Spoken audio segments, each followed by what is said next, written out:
Now, the latest from ITV News Meridian with Fred Dinage and Sangeeta Barbara.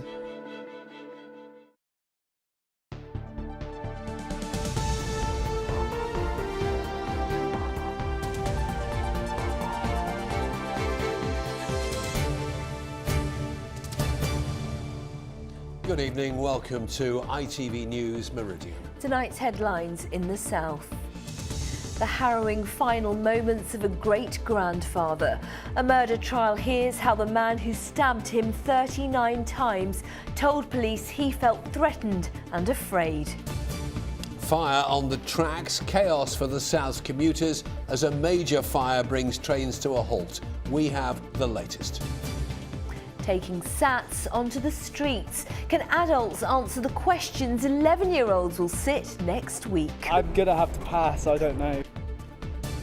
And space sport. Astronaut Tim Peake reveals some of his more unusual experiments. You can actually play space ping pong. There you go, we can have games on a Saturday.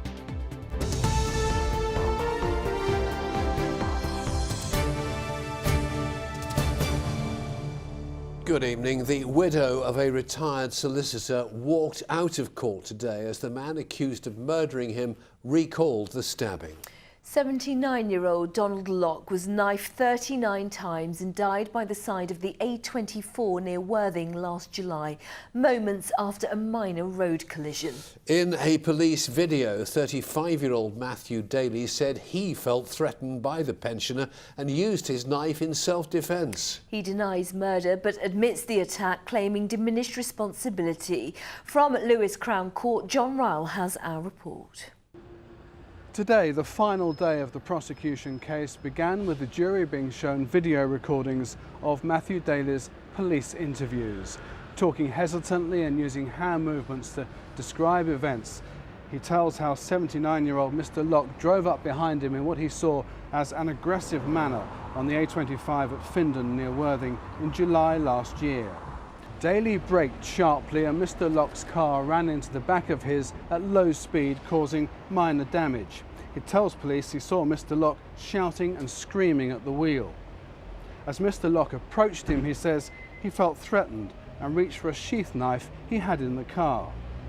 Mr. Locke's widow then left court as the video went on to show Daly demonstrating how he inflicted the first few stab wounds and then many more after Mr. Locke had collapsed to the ground.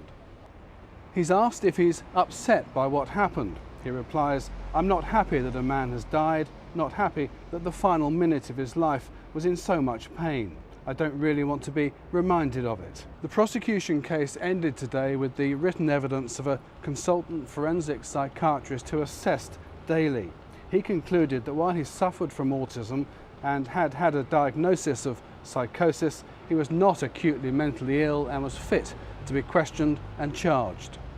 Yesterday, Daly's mother told the trial how over 10 years she'd repeatedly pleaded with mental health experts to have her son sectioned for his protection and for public safety. Daly denies murder but admits the attack, claiming diminished responsibility. The trial continues tomorrow with the defence case. John Ryle, ITV News, Lewis Crown Court. Murder investigation is underway after the death of a 44-year-old woman in Bournemouth. Julie Cook was found with serious head injuries at a property on Clarence Park Road in Folkestone in the early hours of Tuesday morning. She died at Poole Hospital yesterday. Detectives are appealing for anyone who may have seen Julie in an argument with a man at Folkestone train station on Monday afternoon. A 36-year-old man has been arrested on suspicion of murder. Claims a woman was kidnapped and sexually assaulted in Portsmouth are being investigated by police. The 28-year-old woman was approached by a man posing as a taxi driver in Guildhall Walk in the early hours of Sunday morning. She managed to escape from his car in Purbrook Heath. A 38-year-old man from Portsmouth has been arrested and bailed. Voting has been underway at polling stations across the region for the local council and police and crime commissioner elections. Registered voters have until 10 o'clock tonight to cast their ballots. The first results will be announced early tomorrow morning. A boat exploded and burst into flames as it was moored on the River Hamble.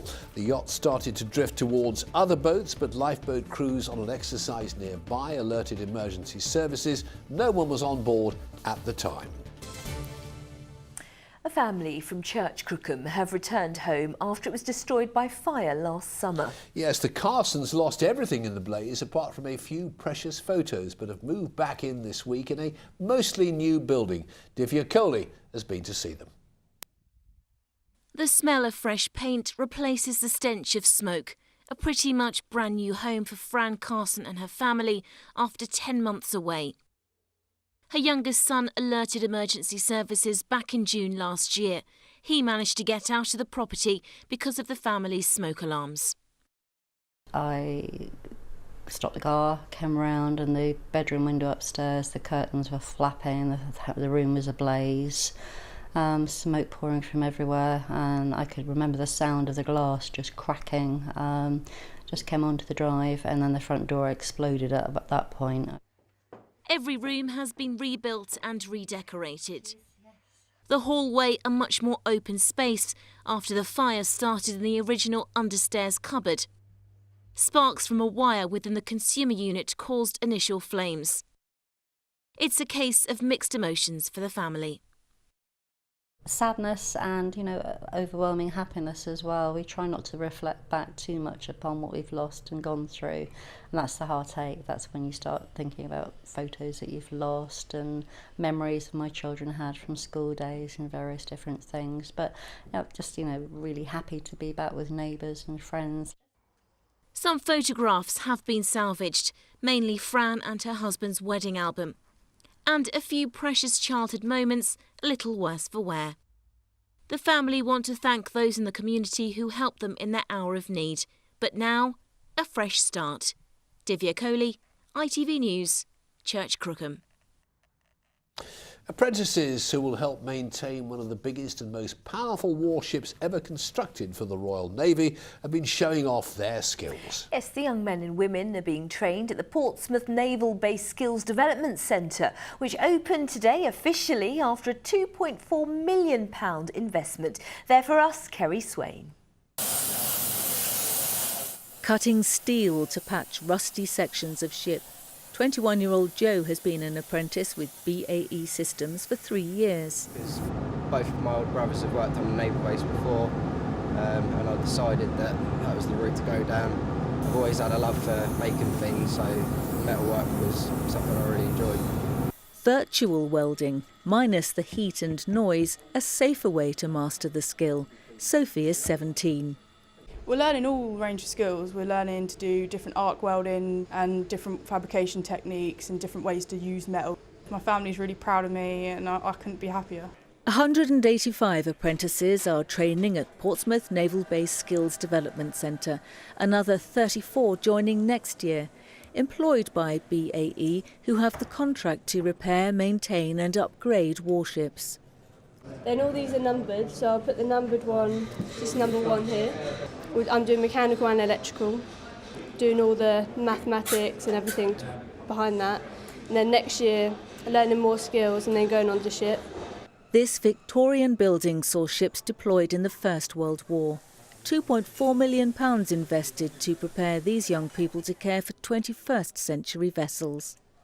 Learning to be a mechanical fitter, but it'll take me out into the dockyard soon, hopefully give me the skills to be a professional fitter, like on the ships and that, in the Navy ships. There's people in here today, there's people who are just finishing on their apprenticeship who will be working on the new Queen Elizabeth carrier when she comes alongside. It's a great future. And with 31 warships already operating out of Portsmouth, there's plenty of work to do. Kerry Swain, ITV News. Indeed, you are watching ITV News here in the Meridian region. Thank you as always for choosing us. Coming up, on the warmest day of the year so far, Simon will tell us if temperatures will continue to rise. Plus, 10 and 11-year-olds sit their SATs next week, but could you answer some of the questions? Probably not in my case, but for more on all of our stories, head to itv.com/Meridian. Any views or news, call us please. 0808 10 10 095 is the number to ring, or get in touch via Facebook, or if you prefer, send us a tweet at ITV Meridian.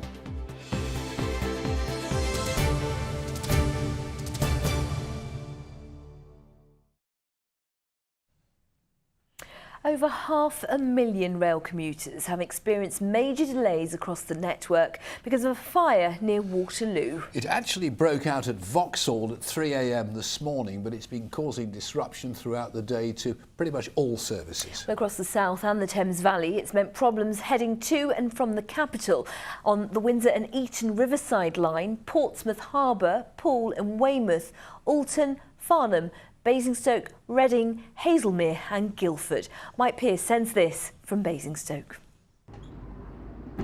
Well, for much of the day there's been major disruption here at South West Trains, affecting literally hundreds of thousands of people. This morning there were no train services at all. Later in the day some services have begun running, but there are still massive delays and cancellations. It all started at 3 a.m. this morning at a fire at Vauxhall. Vauxhall of course is key on the network because all trains into London Waterloo from the south go via Vauxhall. So for a time there were no services whatsoever. Things have improved with 4 of 8 tracks into the station now operational, but it means there have been massive delays, particularly badly hit. Windsor line, Reading line, the Portsmouth and Southampton main line, absolutely everywhere. Earlier I caught up with one family who was stranded here at Basingstoke, and their relative actually came all the way from London to pick them up. From South East London, so it's about a 2-hour drive. And what was the information like and things like that? Well, on the trains you can't hear it anyway.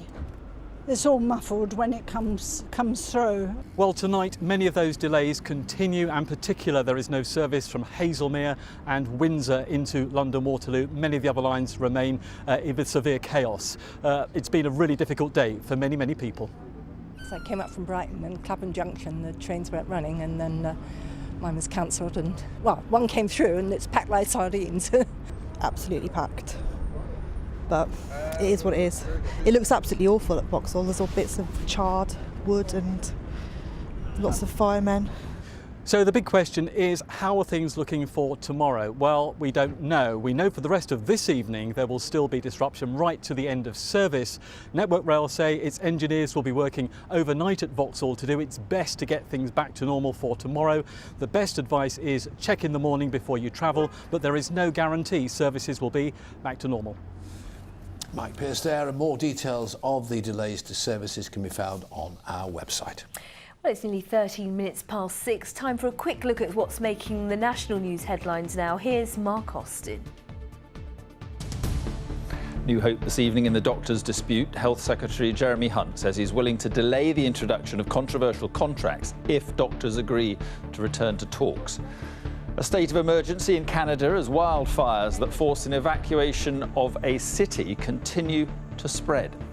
And Ranieri's champagne moment as Leicester prepare to receive the Premier League trophy this weekend. Join Charlene White and me at 6:30. It's a lifelong chronic condition that's rarely spoken about, yet affects 120,000 people in this country. Inflammatory bowel disease can strike anyone at any age and have a huge impact on their lifestyle. But a new drug treatment is offering patients a chance to carry on their lives by managing the disease without major side effects. And patients in the Bournemouth area are the first in the country outside of London to be offered it. Martin Dowse has more. At 57, Lizzie Warren is doing what she loves, training with Poole Town Ladies Football Club. But there was a time when she thought sport would be finished for her. She's suffered from inflammatory bowel disease for 20 years. It can affect anyone at any age, but for many people it starts in their late teens or 20s. For Lizzie, it started with her first pregnancy and was like having a permanent stomach bug. It was awful. Everything you eat just goes straight through you. So in the end, you just don't want to eat. And then you know, it just ruins your life because you don't want to go out, you don't want to go back to work or anything like that. You don't want to play sport. because everything goes through you. You get no nutrition or anything. What changed Lizzie's life was a new treatment, but one using old drugs that have been around for decades. Doctors discovered that if they combined azathioprine, which was first used to treat leukemia in the 1950s, and allopurinol, a drug used to treat gout, it suppressed the symptoms of IBD without causing side effects. The Royal Bournemouth and Christchurch Hospital, which has around 2,000 IBD patients, is the first regional trust in the country to make it available. Roughly about 2/3 of patients have done well with it. In the people it works really well and it's great, and it's a drug they can take by mouth at home, rather than having to go out to the hospital for some of the more modern injected drugs. The alternative treatments would be expensive steroids or invasive surgery. And because they're using a combination of old established drugs instead of new ones, the cost saving to the NHS is significant. We found that on average we were saving £10,500 per patient per year. So it's a big cost saving to the NHS without a disadvantage to the patient really at all. Probably an advantage because it's an oral drug. For patients like Lizzie, for whom the treatment's been a success, it means greater confidence and freedom. Well, it's changed my life because I could go and do what I wanted to do, go and play football, which I love all sport. And if I'd stayed on steroids, I'd have had all the side effects from that long term. So I'm able to go to the gym now and do what I want to do. Martin Dowse, ITV News. Well, new tests for primary school pupils have been making headlines this week, with strikes by children, ministerial gaffes and growing arguments over the level of complexity. Yes, Schools Minister Nick Gibb came unstuck by not knowing the right answer to a question on grammar.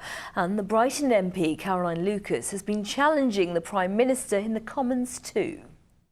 For the benefit of the House and for 10 and 11-year-olds up and down the country, will the Prime Minister explain what the past progressive tense is? Will he differentiate between a subordinating conjunctive and a coordinating conjunctive? And finally, will he set out his definition, please, of a modal verb?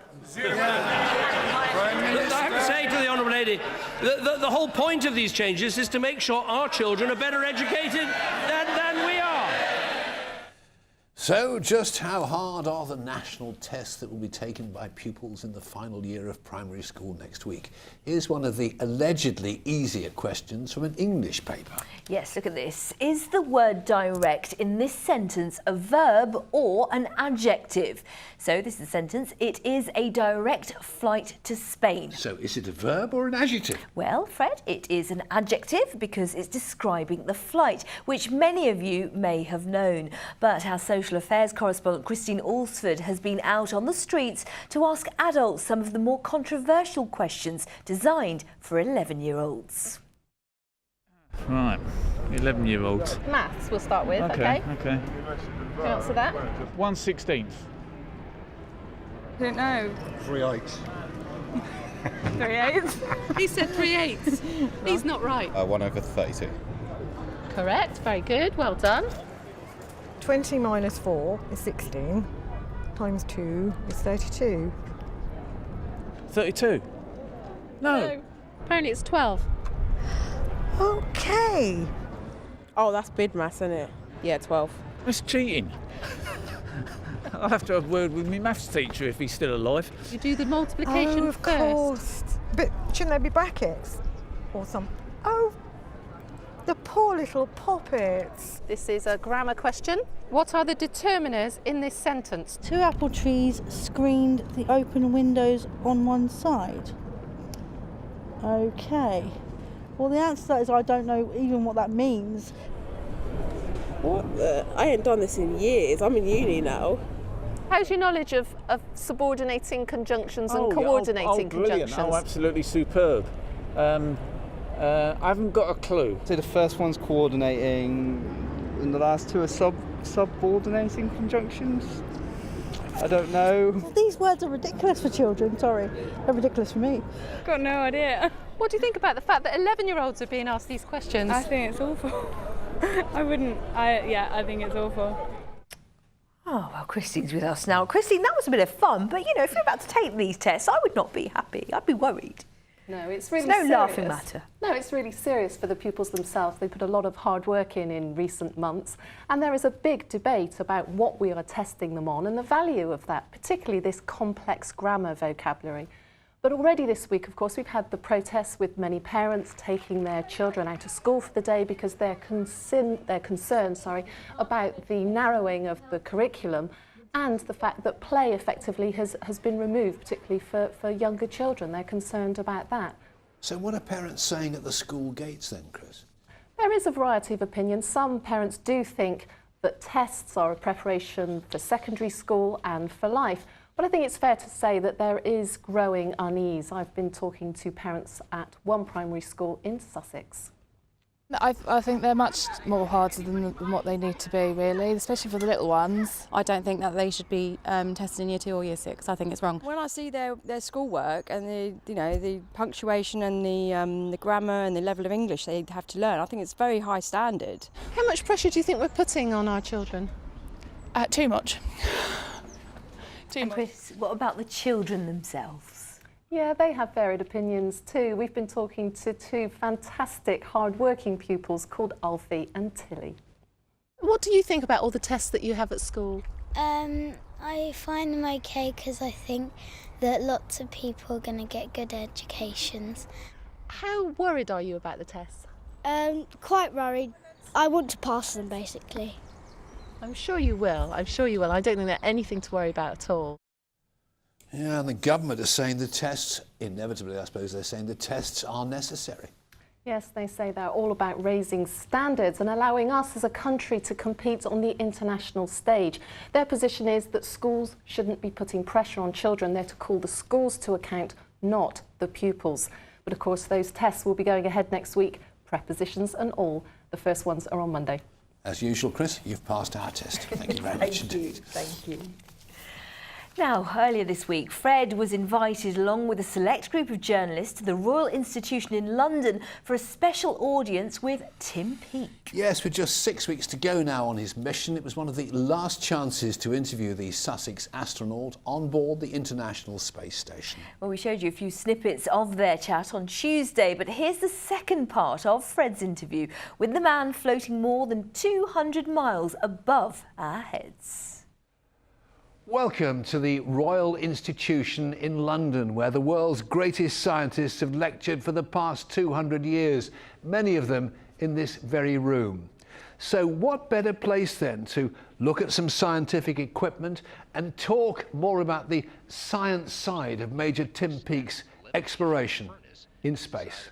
Really, every day is different. We're currently, it must be over 200 experiments that we've done now, still 6 weeks to go of this mission, and I think about 264 experiments in total are going to be run throughout expeditions 46 and 47. Around 1,500 scientists from right across the world are involved in the experiments Major Tim is conducting on the International Space Station, with the most profound questions being asked, from investigating how the universe began to distilling time itself. He also has a wonderful way of explaining very clearly what he's doing. These bats are hydrophobic, which means they resist the water, so the water doesn't stick to them. They're like non-sticky bats, which means that you can actually play space ping pong. He really has done us proud, and you know, he's really a very good role model for you know, a lot of young people who are going into science and technology as a career. All of the gas is being released, but all it's doing is it's making that bubble of water get bigger and bigger, and you can see it fizzing up there. Many of Tim's 260 individual experiments focus on the human body.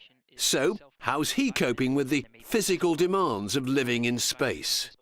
I've noticed many changes through different stages of being in space, and certainly in the first 2 weeks, it was very apparent that I had this kind of pressure, increased pressure in my head, and I felt stuffed up, nasal congestion, I had a puffy face look, and that was all the result, of course, of all the fluids in my body shifting up to around my chest and around my heart.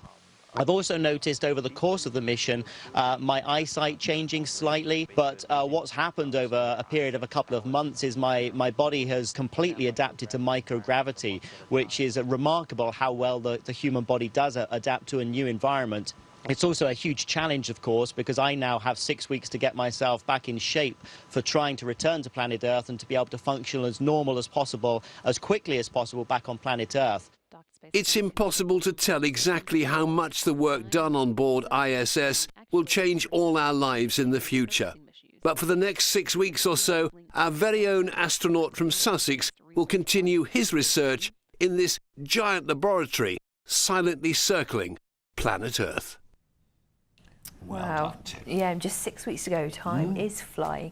Simon's with us now. And Simon, the weather on Earth today, out of this world, where it was. Yes, here, on our bit of the Chatham world. Heights. Yeah. Warmest day of the year so far in London, but probably tomorrow will beat it. We got to 20.5 in Surrey. But what a difference a week makes, because of course last week, cold, wintry. Oh, do you want to look back at April while we're thinking about it? Not really. Now that we're in lovely May? Well, look, anyway, we're going to, whether you like it or not. So, lovely picture here of a flower spotted on a dog walk on the downs above Brighton by Lauren Barnett to get us into temperature. So, your average April temperature is 8 Celsius. What do you reckon? Higher. Higher is the right answer. Okay, some beautiful blue sky here from Tim Wells in Sussex. This is for sunshine. Average April, 153.1 hours. What do you think, higher or lower? Lower.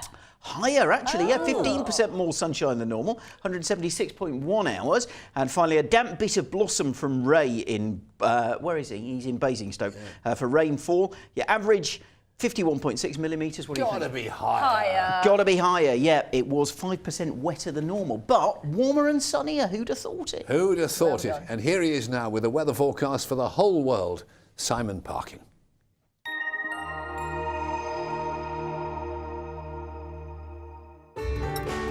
From blizzards to pool, driving through Europe. Eurotunnel the Shuttle sponsors ITV Meridian weather. Well, here's a gorgeous picture of not just the blue sky, but the fields of gold that keep cropping up across the region. The oilseed rape looking splendid at this time of year. And through the weekend, well, the weather's just going to get better. It's also going to get warmer too. Average temperatures this time of year, 16 degrees, 61 in Fahrenheit. Today and tomorrow, temperatures up to around 21. That's 70 in Fahrenheit. But come the weekend, it's going to be warmer still. Sunday, the warmest day, we could get highs of around 26 degrees. But the downside is a risk of a few showers cropping up, more so on Saturday than Sunday. But for tonight, it's dry and it's clear. Will be a bit chilly in some rural spots. Temperatures down to around 4 or 5 degrees. So we should be frost-free tomorrow morning, and it will be another glorious start. Plenty of blue sky to get us going. As we head through the day, high or medium level cloud just sneaking in, just turning that sunshine a bit hazy in places. But certainly into the afternoon, as I say, the temperatures in the high teens, low 20s, and with a light wind feeling quite nice, although a bit fresher along the coast and around the Isle of Wight thanks to the sea breeze. As for your high tide times, Portsmouth just the one, 11:30 in the morning, and then as I say, Saturday and Sunday warm but with a risk of a few showers. Eurotunnel the Shuttle sponsors ITV Meridian weather.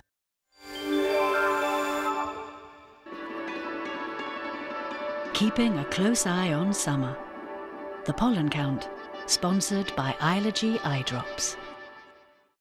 Well, if you've got the scratchy eyes and the sniffles, clearly it's tree pollen that affects you. And tomorrow we are expecting high levels once again. And with the fine weather sticking with us through the weekend, they're really not going to change.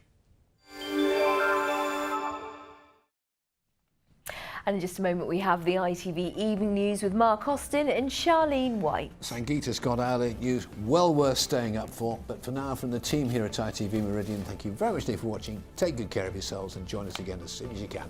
See you later. Bye-bye.